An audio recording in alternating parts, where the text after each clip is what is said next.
The next episode ends the flashbacks and brings us right back to the present, as Jiraiya infiltrates the Rain Village using a frog. That's just as gross as it is cool. However, the infiltration was a little too easy. That's because Pain is controlling the rain in the village. With it, he can sense what everybody is doing. And sensing Jiraiya's chakra, he knows somebody powerful has entered his land. Jiraiya goes around covertly trying to gain information about the land. He finds out that Hanzo the Salamander is long gone, and Pain punishes anybody who even speaks about him. This is insane news because according to the intel that everybody on the outside has, Hanzo is still alive, and even rules part of the land. So Jiraiya traps 2 rain shinobi inside a frog disguised as a bard to interrogate them. Again, it's disgusting, but it's also kinda cool. Pain stops the rain, and tells Konan to use her jutsu to find the intruder. Meanwhile, inside the stomach of the frog, Jiraiya begins interrogating the rain shinobi by tickling them. Wow. Never seen that one before. He tickles one until he's crying in laughter, but he doesn't give in. So Jiraiya turns him into a frog, and the other guy immediately folds and reveals Pain's location.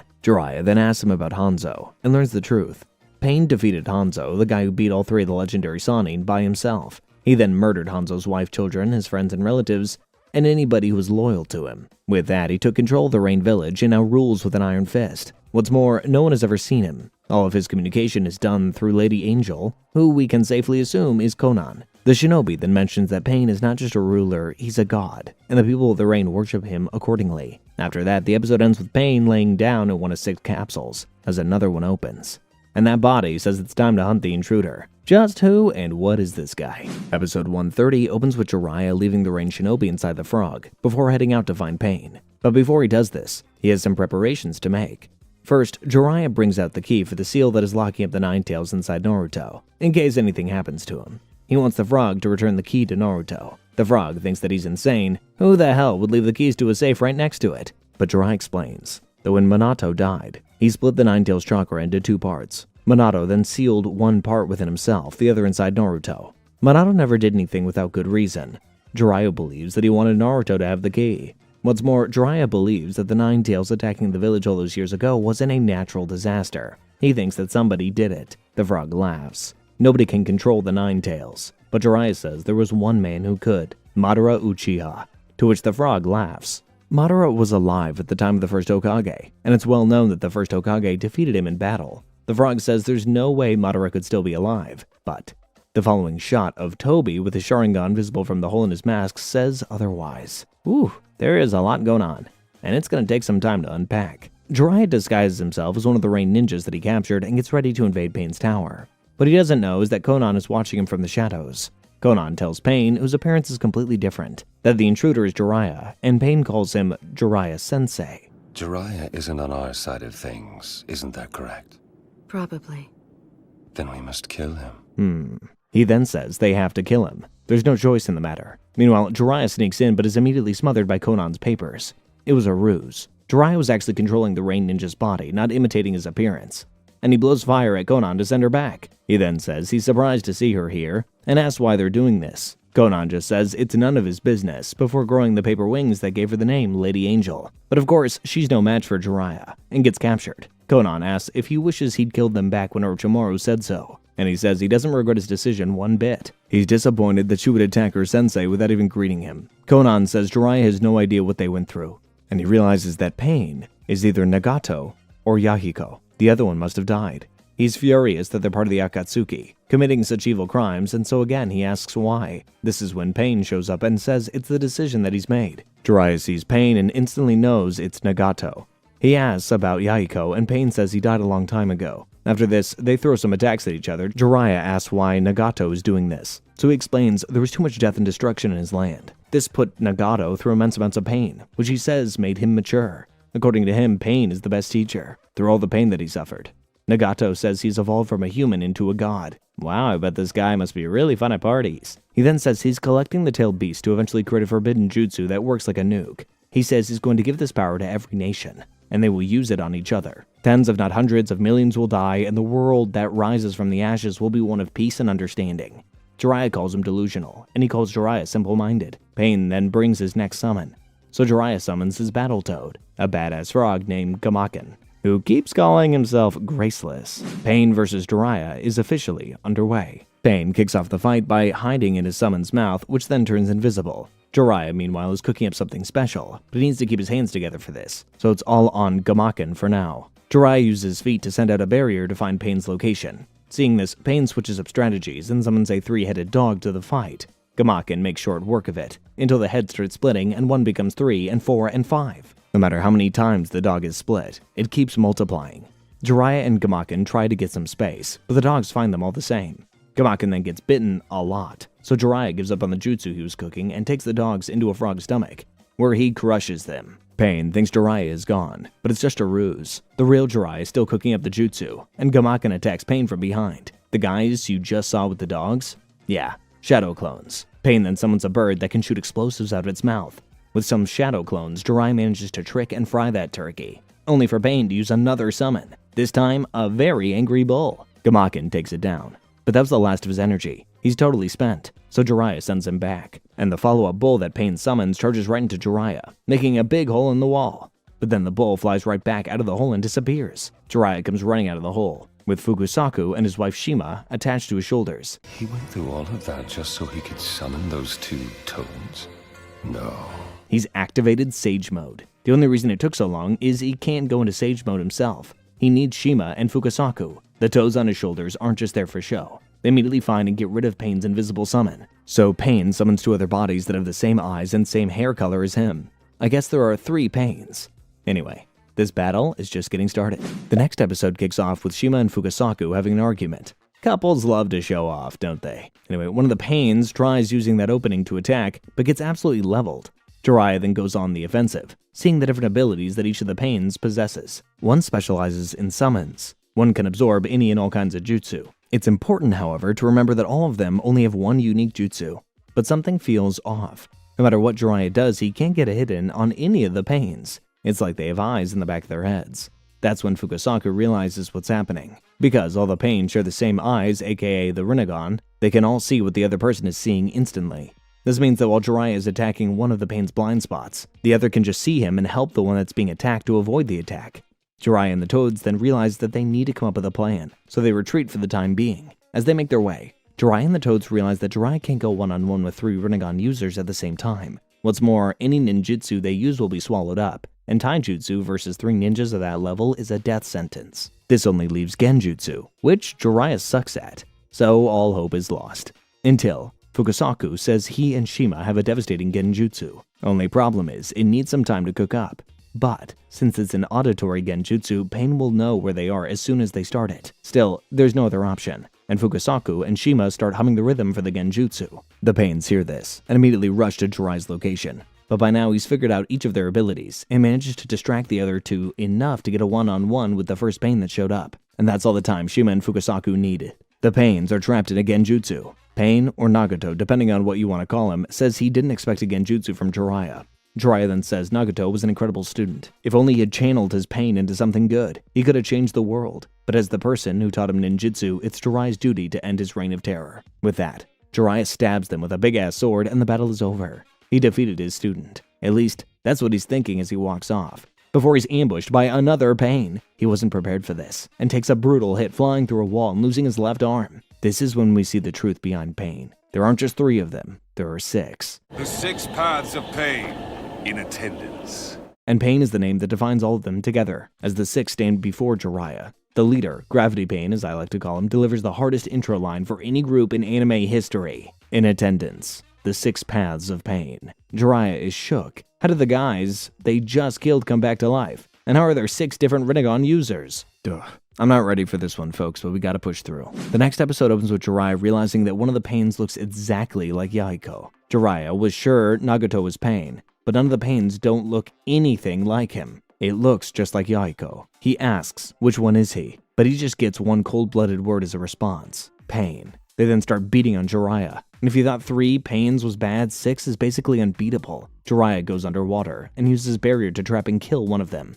But even that Pain manages to injure him badly, and Jiraiya's stumped. He's lost an arm. He's losing blood. He's almost out of chakra. And he doesn't know how Pain is doing any of this. Until he has a hunch. He tells Shima and Fukusaku to leave. They should save themselves. When they refuse, Jiraiya says someone needs to inform the Leaf, and Fukusaku says Shima will do that. he's going to stick with Jiraiya. Jiraiya then makes his way out of the water and gets a good look at the faces of all the pains. His hunch was right. The faces and bodies belong to ninjas that he's faced before in his life. He's figured out who Pain is. But before he can tell it to Fukasaku, one of the Pains jumps out of the water and grabs him, crushing his throat. They all then jump together and stab Jiraiya with huge metal rods. Jiraiya starts fading, and he closes his eyes. But as he goes, he sees a vision of his life, and now he's basically failed at everything he tried. Rejected by Tsunade, couldn't stop Orochimaru, couldn't save his teacher in the 3rd Hokage or his student in the 4th. But then he remembers something that he said once. The life of a ninja isn't determined by how he lived, but by how he died. So he gets back up on sheer willpower, carves a code onto Pain's back. Pain sees this and attacks, hoping to get the frog, but Fukasaku gets away. Jiraiya, meanwhile, descends into the water. Thinking about the end of his life and how his last chapter will be remembered now, he smiles. As Jiraiya puts it himself, barely glorious, but glorious indeed. And with that, the tale of Jiraiya the Gallant has come to an end. But just before he goes out, he thinks up the name for his sequel, The Tale of Naruto Uzumaki. What should I name the sequel? The Tale of Naruto Uzumaki. It's one of the saddest, most impactful deaths in anime history. Rest in peace, Jiraiya-sensei. The episode following Jiraiya's death opens with Pain appreciating Jiraiya as a great ninja, and as his teacher. He then says the reason they won is because of their secret, which Jiraiya uncovered just before he died. Zetsu then comes out of the ground, saying Pain needs to go and capture the Nine Tails immediately. But Pain refuses. Before that, he's going to see another battle. Stay tuned for that. Meanwhile, Naruto and his teammates are still chasing down all of Sasuke's sense, but come up empty-handed. Still, he's not giving up, and makes even more shadow clones to hunt him down. Speaking of Sasuke, he suddenly runs into Itachi. After a little back and forth, Sasuke impales Itachi with his lightning blade, but it was just a clone that turns into crows. Before it's done, the clone tells Sasuke to come to the Uchiha hideout alone, and he'll give Sasuke a shot at vengeance. Okay. Meanwhile, Madara sets atop a statue of Madara Uchiha, thinking about how Sasuke and Itachi's battle will turn out. Sasuke and his team are making his way through the forest when Karin senses Naruto's shadow clones. She says they should change paths, but Sasuke just keeps going forward, taking out one of Naruto's shadow clones as well. Unfortunately for Sasuke, that lets Naruto and his teammates know where he is, and the chase is on. Hebe eventually makes it out of the forest, where they're stopped by Kisame. He says only Sasuke is allowed beyond this point. The rest of them have to stay back. If they refuse, Kisame will just kill them. Sasuke goes on ahead, despite Karin's protests. Meanwhile, Suigetsu asks Kisame if he remembers him, and says they should have a sparring session to kill the time. As this happens, Naruto and the Leaf Ninjas are rushing towards Sasuke, when they get stopped by Toby? He's being his usual goofball self, cracking jokes and making a fool. Naruto tries hitting him with a Rasengan, and well, it phases right through him. What? I'm pretty good, don't you think? Kakashi starts coordinating an attack, and they go on the offensive, but no matter how they attack him, they can't hit him. It's like he's more of an illusion than a person. While he's acting like a comedian, Kakashi and Yamato realize this guy is not a joke at all.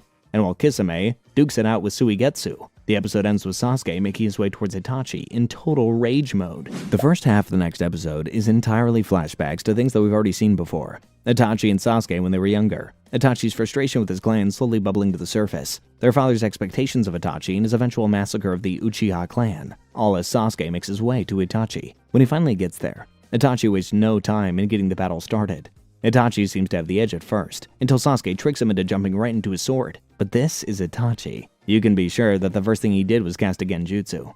Sure enough, Itachi hasn't moved from where he was, and then he actually gets stabbed by Sasuke's sword. Sasuke was expecting the genjutsu, and used one of his own to sneak up on Itachi. He then asked Itachi a very important question. Back when Itachi left Sasuke alive all those years ago, he mentioned that if Sasuke gets the Mangekyo Sharingan, he'll be the third person to have it. Sasuke realizes that even Itachi couldn't have murdered all the elite Uchiha by himself, and that the other person with the Mangekyo must have helped. Itachi confirms his theory, before giving him the name, Madara Uchiha. He was the one who discovered the Mangekyo Sharingan. He was the one who summoned the Nine-Tailed Fox and attacked the Leaf Village all those years ago. And he was the one who created the Akatsuki and operated it from the shadows. Oh my god. The next episode opens, and what do you know? Sasuke stabbing Itachi was a genjutsu too. Zetsu watches on from the outside, and Sasuke and Itachi are just standing still. They're quite literally playing mind games. Itachi starts telling Sasuke about the Mangekyo, how it's far superior to the regular Sharingan, but also about its curse. The more a person uses it, the more they lose their eyesight. Itachi then asks Sasuke if he knows the secret of the Mangekyo Sharingan, to which Sasuke says controlling the Nine Tails. Itachi agrees. Yes, that is one of the secrets of the Mangekyo Sharingan, but there's another. Sasuke asks what the secret is, And we also get to see Itachi's POV. The guy is almost completely blind, so Itachi shows him a story about Madara Uchiha and his younger brother. They were incredible ninjas from a young age, and possessed awesome power. But it wasn't enough, so they both killed those nearest and dearest to them and obtained the Mangekyo Sharingan. With that, Madara became the leader of the clan. However, excessive use of his Mangekyo meant Madara started losing his eyesight, until he was completely blind, so he did the only thing that he could to survive. He stole his brother's eyes. Not only did he gain his sight back, but also inherited the power of his brother's eyes. That's Itachi's plan. Sasuke! You are the one who will become my new light! You have my spare eye!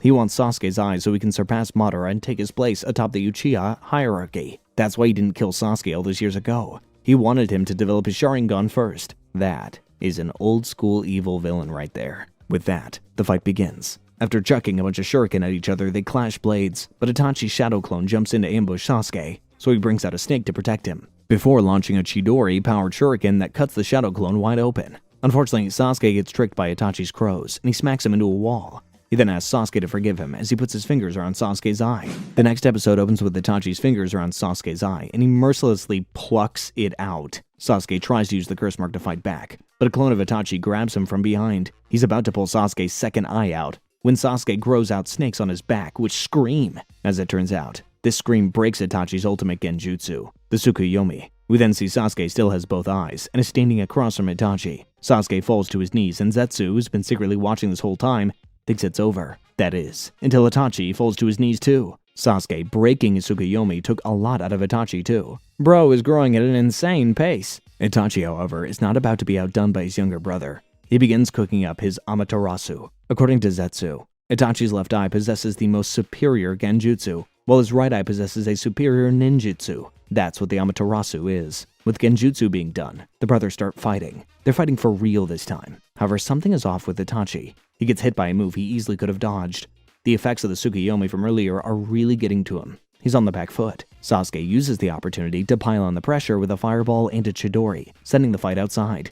Itachi hits back with a fireball jutsu, and after that, both brothers fire their fireballs at the same time. Sasuke's fireball is overpowering Itachi's, but Itachi was focused on a different kind of fire. His Amaterasu is complete, and he unleashes it. Now, I want you kind folks to cast your minds back to OG Naruto, when Itachi and Kisame came after Naruto. Jiraiya ended up saving Naruto and Sasuke, trapping Kisame and Itachi in the belly of a frog. However, when Jiraiya reached them, he saw that they had escaped, and there was a weird black fire where they had escaped from. Well, that black fire is Amaterasu, a fire that burns and burns until it eliminates its target and cannot be extinguished, except by Itachi. With his Amaterasu, Itachi burns away Sasuke's fireball.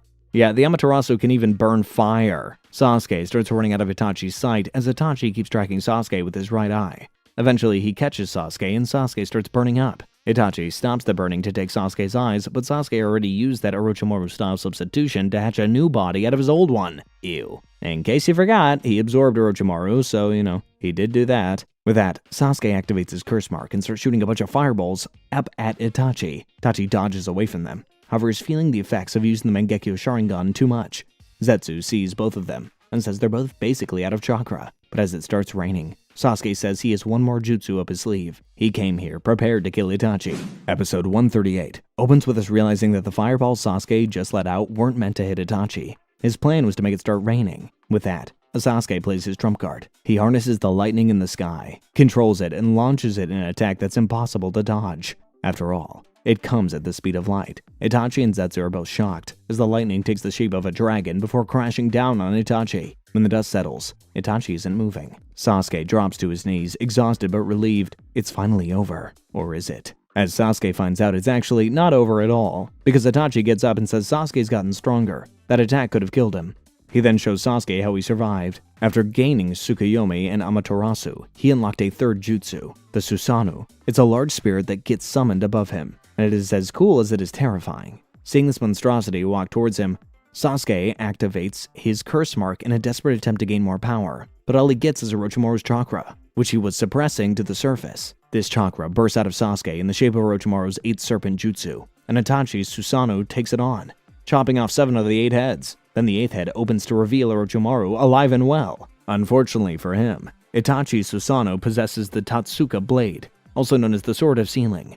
It traps whoever it pierces in a genjutsu for all of eternity. He traps Orochimaru, but not before a small white snake escapes off his body and slithers off. I feel like we haven't seen the last of that bastard. Back with Itachi. He's about to go after Sasuke, but suddenly drops to his knees and starts coughing up blood. Sasuke takes it as an opportunity to attack, but the Susanoo is back up before he can do anything.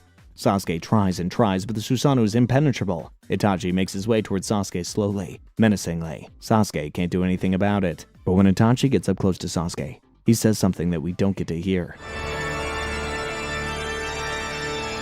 And then instead of taking his eye, he taps Sasuke's forehead like he used to when Sasuke was a child, and just like that, the Susanoo disappears, and Itachi Uchiha drops dead. The entire purpose of Sasuke's life has been to get revenge on Itachi. It has been all he has thought of since he was a kid, and now he's done it. He looks over at Itachi's lifeless body, before smiling and passing out. Oh, and that little snake that got away? The episode ends with Itachi's Amaterasu falling on it and burning it down. The following episode sees us cut back to Naruto and everybody else still taking on Tobi, and having no idea why their perfectly timed attacks are completely missing. They realize that the attacks are passing through him, so it must have been some kind of jutsu that he's doing. To get to the bottom of this, Shino senses bugs at Tobi, completely smothering him in them. The bugs sense chakra, and with Hinata watching on with her Byakugan, they're going to figure out his jutsu, except he just disappears. Tobi isn't teleporting either. If he was, the bugs would have gone with him. He's quite literally removing himself from one place and popping up in another. Sakura then says that if he can do that, he can probably remove individual parts of his body as well. That's why it looked like Naruto went right through him. Just as they're getting ready to try this theory out, Zetsu shows up with an announcement that shocks everybody to their core. Itachi Uchiha is dead. Sasuke won. Tobi acts shocked, before dropping the act. His voice changes too, it's much deeper and more sinister. We're just going to have to finish this some other time. He says this is going exactly as he predicted, and says he'll play with the Leaf Ninjas another time. Right now he has some business to attend to, and then he just disappears into thin air, which might be the coolest exit I've ever seen. But before he leaves, Kakashi sees the Sharingan from inside his mask, and wonders who the hell this guy must be. But we already know. I was doubting it at first, but there's no other explanation. This guy is Madara Uchiha. Naruto and the others rush to where Sasuke fought Itachi, but they're too late. Zetsu and Madara got there before them. By the time Naruto makes it, Sasuke's already gone. Meanwhile, Zetsu tells Sasuke's team to head over to where Madara is taking Sasuke.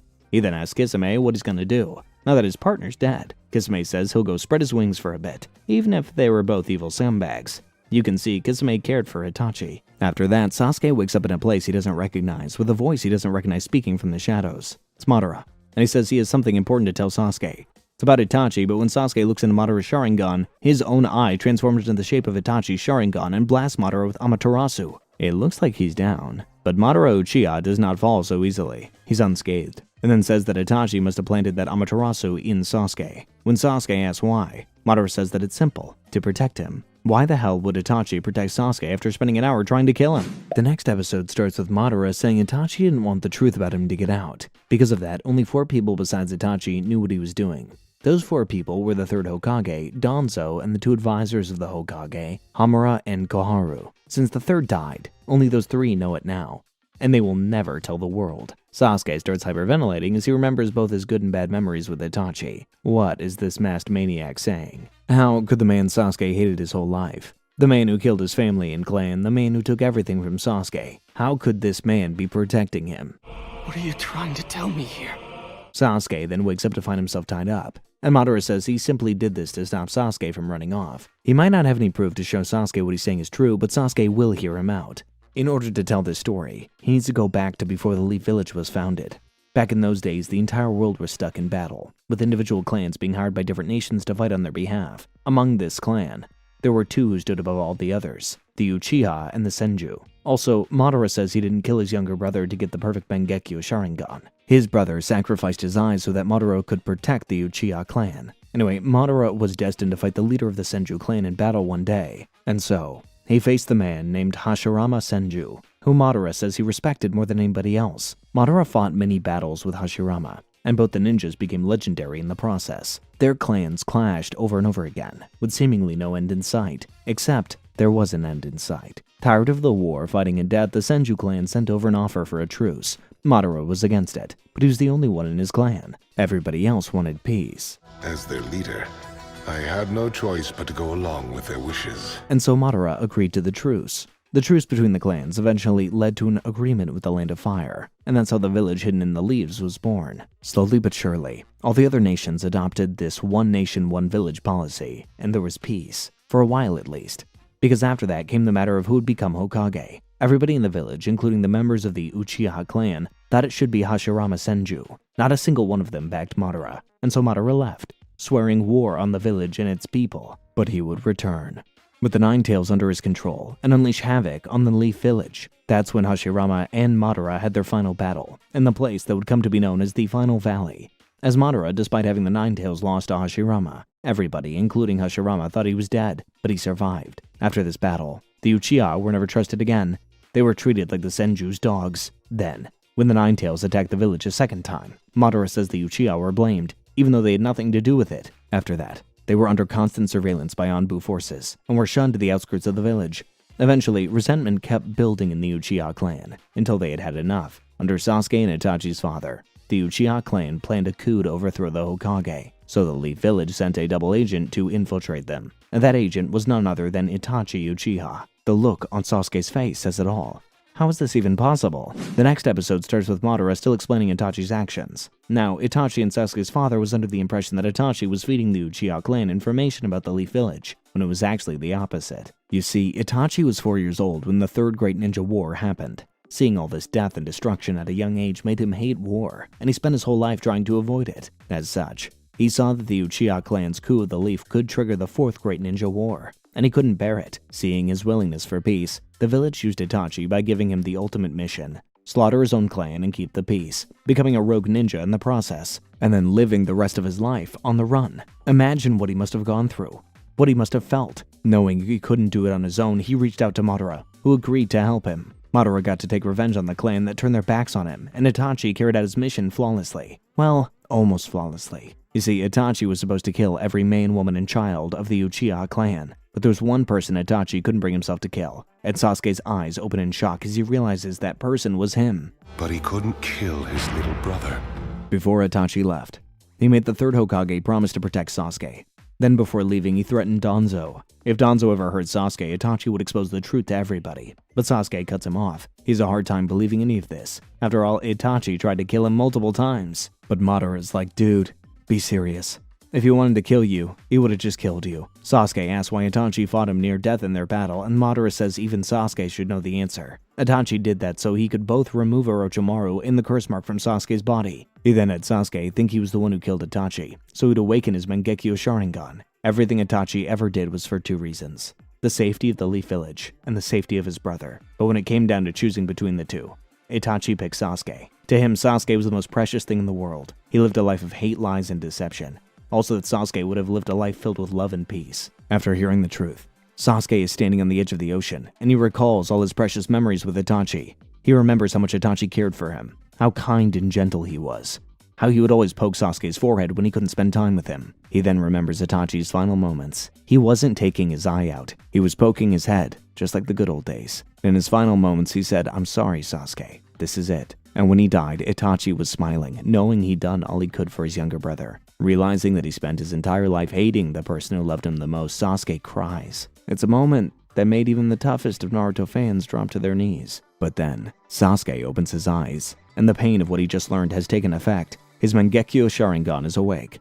Sasuke tells his team they are no longer Hebi. Their name is Taka, which means hawk, and they have one goal: destroying the village that made Itachi suffer all this pain. At this point, can't really blame him. The following episode opens with Naruto and company refusing to give up on finding Sasuke and desperately tracing his scent, but the rain is pouring hard, and Sasuke's scent soon disappears. Realizing they can't do anything about this, they head back to the Leaf Village, and Naruto's absolutely shattered. Meanwhile, Madara asks Sasuke why he's staring at the moon. They're ready to head out, and Sasuke says it's helping him remember things his subconscious had buried.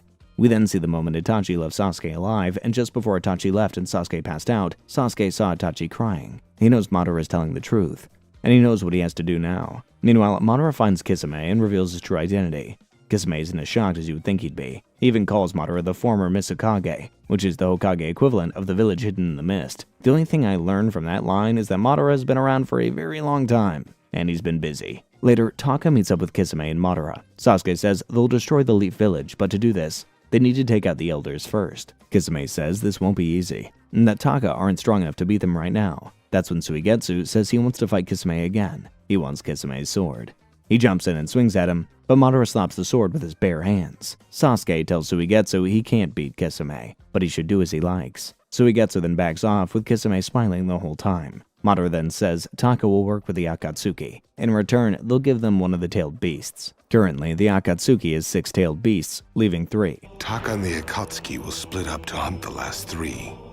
That is our immediate goal. Taka will collect the 8 tails, while the Akatsuki hunt the rest, including Naruto Uzumaki. After the meeting, Madara catches up with Zetsu and tells him the meeting went well. He's won over Sasuke. Zetsu says he never imagined them losing so many Akatsuki members, but Madara says none of those losses were in vain. They all led to something important happening. And with Itachi finally gone, they can attack the Leaf Village without any worry. Meanwhile, Sasuke and Taka head over to the village hidden in the clouds, and they interrogate a ninja for the location of the 8 Tails Jinchuriki. The ninja refuses to speak at first, but Sasuke's Mangekyo Sharingan is way too OP. His genjutsu immediately makes the poor guy spill the beans, and Taka travels deep within the mountains to find him. We then see the 8 Tails Jinchuriki, and he's rapping. Yeah, he's rapping. His name is Killer B, and he raps. He comes outside to see Taka waiting for him. Suigetsu charges in first, but B just stops his sword with his hands and tosses him aside. Jugo goes in next, but B takes him down in one hit. So Sasuke says that he'll handle it. He approaches B and says he doesn't know what the Akatsuki are up to, but he's going to be the one using them, not the other way around. With that, the stage is set for the next battle, and it's gonna be a doozy. The episode opens with B using Suigetsu's sword to find Sasuke. Sasuke manages to pin the sword down and land a clean kick on B's face, and B takes out a notebook and starts writing a cool rhyme he just came up with. Sasuke gives Suigetsu his sword back, and B thanks Sasuke for helping him come up with that rap. As a reward, he's gonna fight him for real. So B pulls out not 1, not 2, not 3, not 4, but 8 swords. Yeah, I forgot to mention the 8 Tails Jinchuriki fights with 8 swords. And those aren't just for show. B actually uses all 8 swords. Sasuke tries to keep up. The sheer number of attacks B is throwing at him is just too much for even a Sharingan to follow. He gets knocked back, so he comes up with a new plan. Use his lightning blade. One problem with this, B also uses lightning style, and so Sasuke gets sliced up and thrown back. B then goes in for the killing blow, and Sasuke's life is barely saved by Suigetsu throwing his sword between him and B. Jugo then manages to get a big hit on B, which gives them some breathing room. Sasuke, meanwhile, is seriously hurt. So Karine has him bite her hand to get some chakra and heal up. She's visibly enjoying it too. Ugh, definitely not a kid show. With Sasuke healed up, Suigetsu and Jugo team up with him to take down Killer B. They all attack at once, and Suigetsu manages to trap B for Sasuke to land a huge Chidori on both of them. But it does more damage to Suigetsu than B, who escapes for the time being. Realizing this isn't an easy fight, B brings out his tailed beast chakra and launches himself at Sasuke. Sasuke dodges, so B goes straight for his teammates. They survive the hit, but B isn't done and goes straight at Sasuke again. Sasuke manages to use his Mangekyo Sharingan in time to put B in a genjutsu, which incapacitates him. But when Sasuke turns around, B hits him with a clothesline so nasty it literally tears his chest and neck open. You see, genjutsu is pretty useful for normal people, but for a Jinchuriki in perfect sync with his tailed beast, it's useless. That's what B is. A perfect Jinchuriki. And he proves it by bringing out the 8 Tails in its original form. Yeah, Taka is in big trouble. 8 Tails will make you pee your pants, you little ants! While Jugo heals Sasuke, Taka gets to see the 8 Tails in all of its glory. In Ox Octopus monstrosity. Sasuke's healed up, but it came at a price. Jugo is turned into a child, and Taka tries to make a run for it. The 8 Tails comes after them, but Suigetsu turns into a water monster to buy his teammates some time. The 8 Tails launches a tailed beast bomb at them, and Suigetsu just tanks it, barely surviving. Seeing his teammates and how they were willing to give their lives for him, Sasuke decides to pull out all the stops, and uses Amaterasu on the 8 Tails. It starts flailing around like a monster, and hits Karine. Some of the Amaterasu gets on her, but Sasuke manages to extinguish it with his Sharingan. He then removes the black flames from Killer B, who's out cold. It wasn't easy, but Taka's mission was successful. They captured the 8 Tails. Meanwhile, the shinobi of the Hidden Cloud say B's older brother is not going to be happy about this. And who is his older brother? Oh, no one special. Just the Raikage of the Hidden Cloud. Taka's just opened Pandora's box, and they're not going to like what comes out of it. One filler arc later, we're at episode 152, and Naruto's thinking about his interaction with Itachi. We finally find out what Itachi said to Naruto when he put him in that genjutsu. He basically wanted to know what Naruto would do if Sasuke ever attacked the Leaf Village. Naruto said he'd stop Sasuke without killing him, and Itachi calls him naive. But Naruto says he always keeps his word. That's his ninja way. Itachi then smiles and stuffs a crow down Naruto's throat. He said he was sharing some of his power with Naruto, but surely there were better ways to do this. Anyway, Naruto's in his bed, just hoping that Sasuke is okay. Meanwhile, Sasuke and Taka drop off Killer B with Madara. Madara asks Sasuke what he's going to do next, and his response is simple: destroy the Leaf Village. We then learn that Sasuke doesn't want to kill the elders. He just wants to burn the Leaf Village to the ground. According to him, the elders and everybody living a happy life at the expense of Itachi are guilty, and he wants to make them pay. We then cut to the Raikage getting told Killer Bee was taken, and to nobody's surprise, he's pissed. Meanwhile, back with Naruto, Kakashi tells him Tsunade has summoned him. When he goes there, he sees a bunch of toads, including Fukasaku, as well as Sakura and Sai. There, Fukasaku breaks the news to Naruto. Jiraiya is dead. Naruto can't believe this, so Fukasaku explains everything about Pain, him being a student of Jiraiya's, the Rinnegan, there being 6 of them, and the code Jiraiya wrote on his back. But all this is lost on Naruto. He's overcome with grief. He blames Tsunade, saying that if Jiraiya was the Hokage, he'd never put her in a situation like this, before leaving her office. As Naruto leaves the Hokage's building, Fukasaku shares more. Not only did Jiraiya capture a hidden rain ninja for them to interrogate, but he also managed to seal the body of the one Pain he managed to kill. Tsunade says a ninja's corpse is full of information. The training, the jokes, the pervertedness, and it brings a smile to his face. He then runs into Iruka-sensei, who says they should catch up. No, and he just walks past Iruka-sensei. Later that night, he goes to a convenience store and gets a double popsicle, the same kind Jiraiya used to share with him. He doesn't eat it, he just sits there and he cries. That's when Iruka-sensei shows up and says he heard what happened. Naruto says he wanted Jiraiya to be there when he becomes Hokage. He still wants Jiraiya to look over him, but Iruka says something Naruto didn't know. Jiraiya, moving on. The next day, Shikamaru goes to check if the code people have figured out Jiraiya's message, but they have no luck. The problem is the code isn't in any pattern that Leaf knows. Jiraiya made it up himself, so unless they know the key, they can't decipher it. So he goes to Naruto. But seeing Naruto still depressed, Shikamaru takes him to the hospital. There, they meet Kurenai-sensei, who's pregnant with Asuma's kid. Shikamaru says he's going to be that kid's teacher, and it's their duty to follow in their footsteps. Soon, they'll be the ones treating their students to ramen. With this, Naruto is snapped right out of his slump, and he's ready to help. The following episode starts with Tsunade handing over the hidden rain ninja Jiraiya captured to Ibiki for interrogation. In case you forgot, he's the guy who took Naruto's written Chunin exam, and he also happens to be an interrogation expert. You can bet he's not going to be tickling him like Jiraiya did. Meanwhile, Shizune starts the autopsy on the dead Pain, while Shikamaru is asking Naruto about the code. Because Naruto knows Jiraiya's handwriting well, he discovers one of the numbers isn't a number at all, but a code. They realize the code is hidden in one of Jiraiya's books, and Kakashi pops in with the book they need. They use the code to get the following message: the real one's not among them. They don't understand what that means, so they decide to tell Fukasaku. He fought Pain, so he might know what it's all about. Unfortunately, that message is too vague for him to understand. Still, he didn't just come here for the message. Fukasaku wants Naruto to undergo the same sage training Jiraiya did. Since Pain beat Jiraiya, there's currently nobody in the village who could beat him. But if Naruto takes that training, he just might be able to. Naruto agrees, and so does Tsunade. And just like that, he's off to Mount Myoboku, following in the footsteps of his sensei and his father. But more on that way later. Meanwhile, Naruto makes it to Mount Myoboku. After forcing himself to eat some pretty disgusting food, Naruto's ready for his training. Naruto will be learning Sage Jutsu. While Ninjutsu uses your own internal chakra, Sage Jutsu uses the chakra that exists outside of oneself, taking it from the world. Fukasaku then demonstrates by lifting a statue 100 times his size with one hand. This is the power of Sage Jutsu. To be able to learn it, Naruto needs to become one with nature. And to do that, Gamakichi, who's grown a lot, says he has to die. What? Turns out Gamakichi was exaggerating. Naruto doesn't have to die, however the only way to become one with nature and learn to use Sage Jutsu is to sit perfectly still. It sounds simple, but it really isn't. To start, Naruto needs the special toad oil of Mount Myoboku to sense and use nature energy. Plus, Naruto needs to be careful to not take in too much natural chakra. If he does, he'll turn into a frog statue. That's what the statues in Mount Myoboku are. Failed toad sages. But we all know Naruto, he's up for the challenge. I'll do it. My ninja way is the same as pervy sages. We then see Pain and Konan meeting Madara. They've captured the Six Tails themselves, and with Sasuke getting Killer Bee, only the Nine Tails is left. With that, Pain tells Konan to make the preparations. They're heading to the Leaf Village. Meanwhile, Naruto suggests that he uses shadow clones to speed up his training. Fukasaku agrees, but only allows 4. This is because if a shadow clone turns into a frog, Naruto will turn into one too. Luckily, he has a baton that beats nature's energy out of whoever it hits, so Naruto isn't in too much danger. Cue the training montage, and Naruto is finally able to see nature energy. One quick food break later, and he uses nature energy to pick up one of the statues. Gamakichi says that he's learning faster than Jiraiya did, and Fukasaku agrees. This kid is something else. As Madara brings Killer Bee in to have his Jinchuriki extracted, Naruto enters the next step of his training, using nature energy without using the oil. But before that, Fukasaku gives Naruto a gift, the first ever book Jiraiya wrote.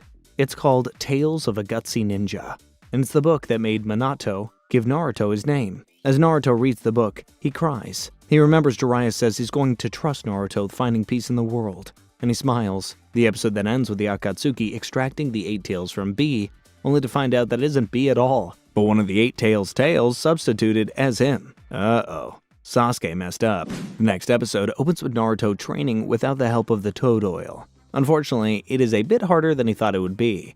Fukasaku says that Naruto isn't sitting completely still.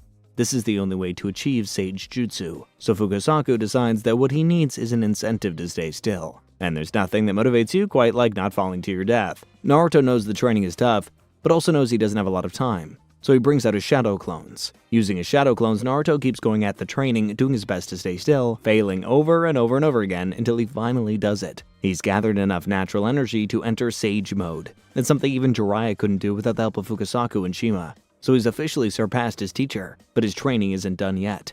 Now he needs to learn how to use his Sage power. Meanwhile, Suigetsu is mad at his team for leaving his sword, the one that belonged to Zabuza, behind. They then ask Sasuke about getting a tailed beast bomb from Madara.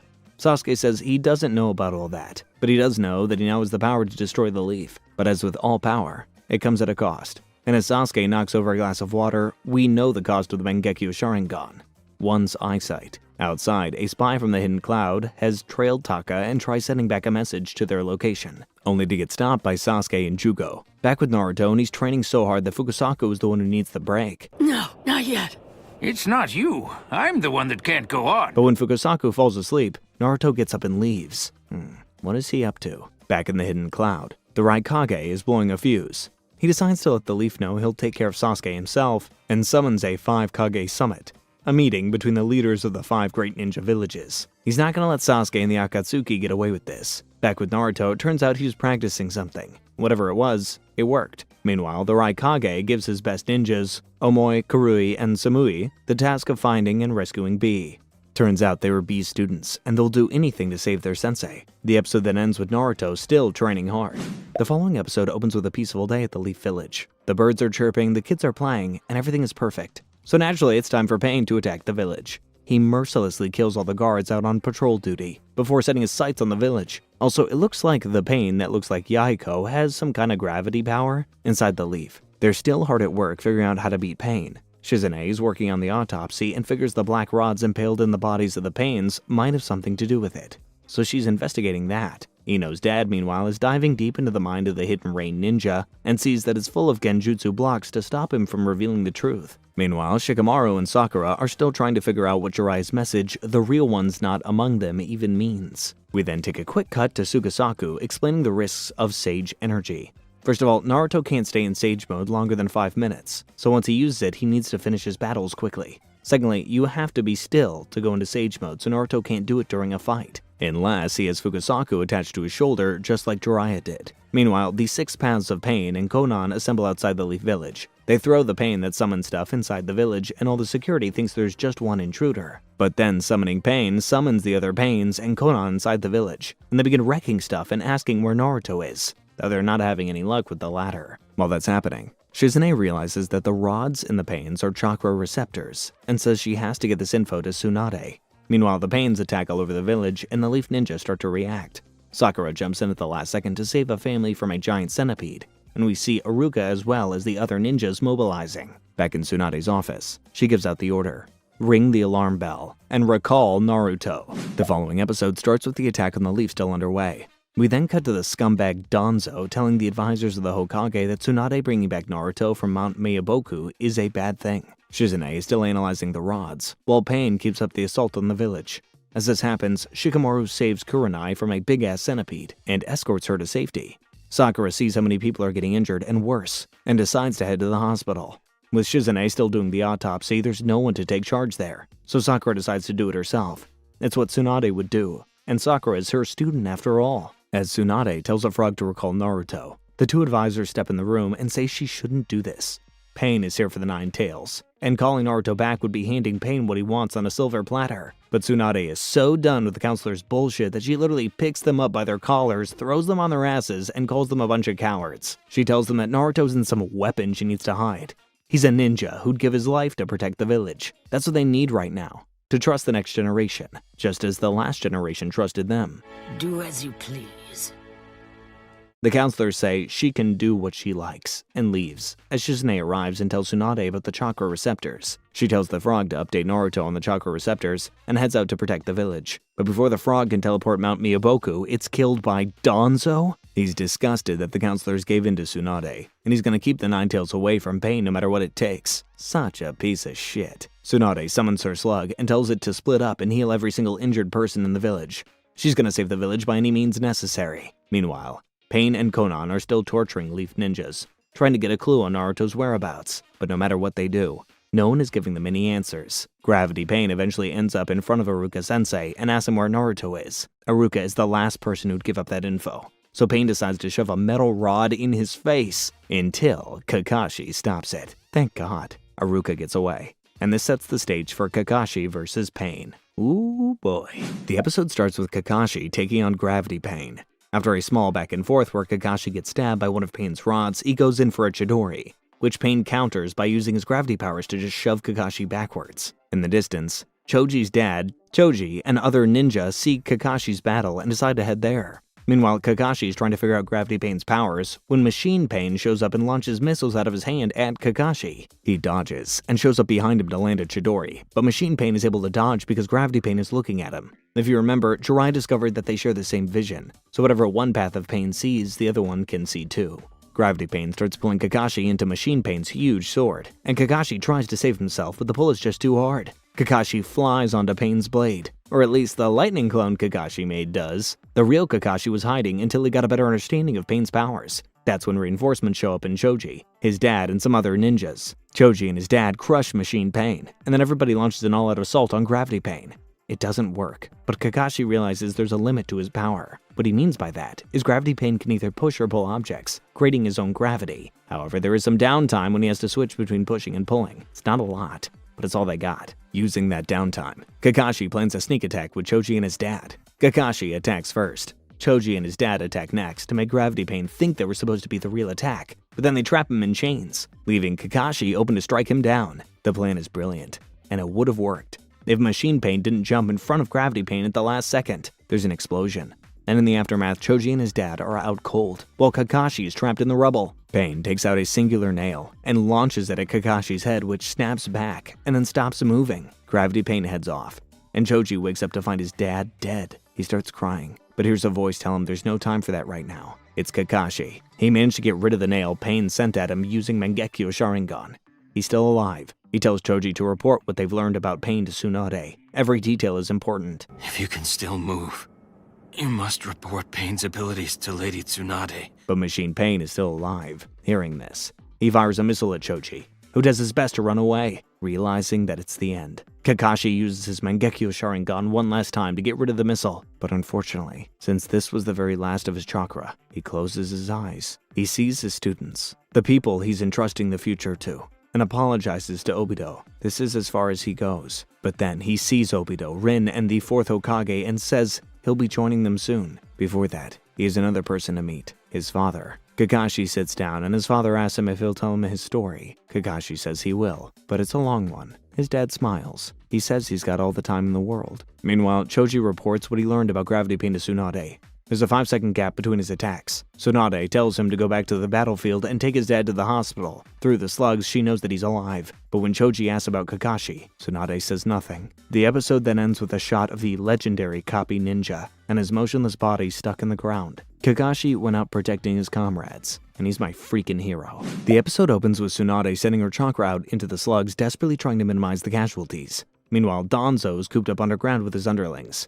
They ask if they should help, but he says no. Anybody who dies here today is a necessary sacrifice for him to become Hokage. Danzo is the worst human who's ever lived, and I refuse to change my opinion. Meanwhile, Ino's dad makes a breakthrough with the Hidden Rain Ninja.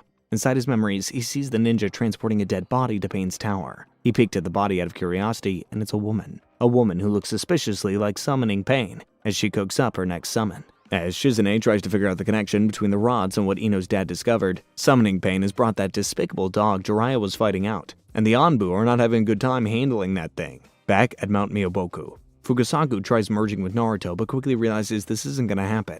Why? Because the Nine Tails inside Naruto won't allow it. That's gonna be a problem. Meanwhile, Summoning Pain uses the Rhino Summon to break down the walls where Shizune, Ino's dad, and his team are. Ino's dad confirms that Summoning Pain is the dead woman she saw in the Hidden Rain Ninja's memory. Yeah, one problem with that, she's supposed to be dead. What's more, Jiraiya killed the Pain that could use summons. That's who they did the autopsy on. Super confused, Shizune tells Ino's dad they need to fall back and figure out the truth behind Pain. They can't beat these freaks without it. So they retreat, with Ibiki and the Anbu stepping in to face Summoning Pain. As Shizune and the others leave, one of the other paths is watching them from a distance. Meanwhile, the Anbu takes another crack at Clifford the big demonic dog, and they manage to trap him this time. Ibiki manages to seal the Rhino Summon before trapping Summoning Pain in a torture chamber. He tries to squeeze answers out of her, but when she doesn't even flinch, he touches her face and it's cold, like a dead corpse. Summoning Pain breaks out and summons the bird summon inside Ibiki. If not for Tsunade's slug, he would have died instantly. Meanwhile, Summoning Pain pulls out all the stops. Lobster, bird, dogs, rhino, ox, and even the chameleon from when she fought Jiraiya. This is bad. The next episode kicks off with the Paths of Pain still wreaking havoc on the village. Konohamaru and his friends decide they need to escort any survivors to safety, and they split up. As Konohamaru helps an old lady escape from under some rubble, he thinks what kind of monster could do this to an entire village. Meanwhile, Naruto decides that he's going to learn how to use natural energy while moving, which Fukasaku says is completely impossible. But this is Naruto Uzumaki. He eats impossible for breakfast, lunch, and dinner, and he doesn't leave scraps. Back with Konohamaru, he gets the old lady to safety before heading out again. He then sees two Chunin fighting King of Hell Pain. I'll call him Ko Pain for short. Now, Ko Pain can literally summon the King of Hell, who can tell if you're lying or not. If you're not, it's fine. But if you are, the King of Hell rips your tongue out, killing you. Ko Pain asks the two Chunin where Naruto is, and they both say they don't know. So the King of Hell grabs their tongues and steals one while sparing the others. Watching this, Konohamaru tries to make a run for it, but he makes a noise that Ko Pain notices. He's making his way to Konohamaru, but he's stopped by a familiar figure. Ibisu Sensei is here, and he's gonna take Pain head on. Ibisu knows he has no shot of beating Pain. All he wants to do is buy Konohamaru some time. As he takes on Ko Pain, he gets his ass handed to him, and it's really hard to watch. Ko Pain then asks him if Naruto's in the village or not.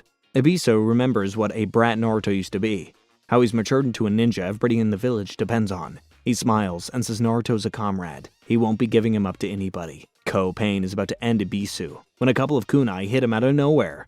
It's Konohamaru? He says he's not going to let his sensei die and just run away. After all, he's going to be Hokage one day. Ko Pain comes at him, and Konohamaru barely dodges all of his attacks. Unfortunately, he gets caught, and Ko comes out to kill him. Except, you can't really pull the soul out of a shadow clone, which Ko Pain realizes as soon as he turns and sees Konohamaru blasting him with the Rasengan. What? When did he learn? Naruto taught it to him, and he's put it to good use. Damn. Back with Naruto. He's still trying to gather natural energy while moving, but Fukasaku says it's impossible. As he puts it, it's like looking left and right at the same time. And when he hears that, Naruto just smiles. He knows how to do that. The episode opens with Absorption Pain, the one that absorbs ninjutsu, trying to gather the body of the Pain Jiraiya killed. However, he's stopped by Kiba and his family. Konan is also facing a real opponent, Shino and his family. Meanwhile, Team Guy is out on a mission when they see all the birds moving away from the direction of the village. They know that something is wrong. Suddenly, Gravity Pain flies in on Tsunade and the ninjas with her. He says he wants to talk. As Kiba and Ino's family continue their fights against Absorption Pain and Konan, Tsunade remembers Gravity Pain's face. He's Yahiko. He tells her to hand Naruto over. Hiding him is pointless now that they have the other-tailed beasts. Tsunade obviously says no, so Gravity Pain gets mad. He says the Leaf Village doesn't have anybody that can protect Naruto, but Tsunade just smiles. Naruto doesn't need protection. While they're talking, Shizune and the others finally crack the code behind Pain. Since Jiraiya killed the summoning Pain, but a new one showed up, it means Pain can infinitely resurrect using new bodies. What's more, the chakra transmitters means there's a chance that all 6 paths of Pain are being controlled by somebody else. The final piece of proof is Jiraiya's message. The real one's not among them. Ino says that if somebody's controlling the paths of Pain, they have to be close.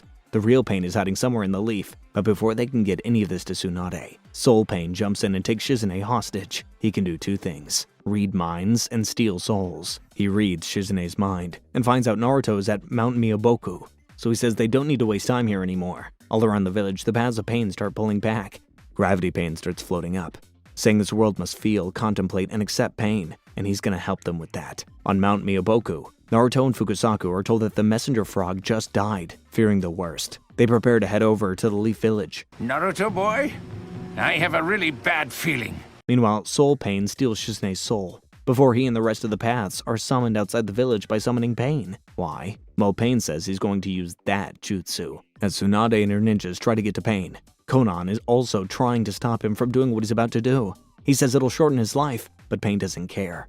He removes the power from the other paths and gathers them all inside Gravity Pain before he acts. He says he will never forget Yaiko's pain. As the Leaf Village looks on in horror, Gravity Pain unleashes Almighty Push, a gravity jutsu that absolutely destroys the Leaf Village, turning it into a crater. The only reason anybody survived is because Tsunade's slugs wrapped around the people of the village, saving them from the impact of the jutsu. As she comes out from her slug, Sakura sees the devastation Pain has caused. She cries and screams out for Naruto to save them. It's at that exact moment Naruto shows up with the same music as when he showed up on the bridge against Zabuza and Haku all those years ago. He's not alone. He's got Gamakichi, Gamabunta, Gamaken, and Gamahira along with him. And he's here to kick some Akatsuki ass. Let's freaking go.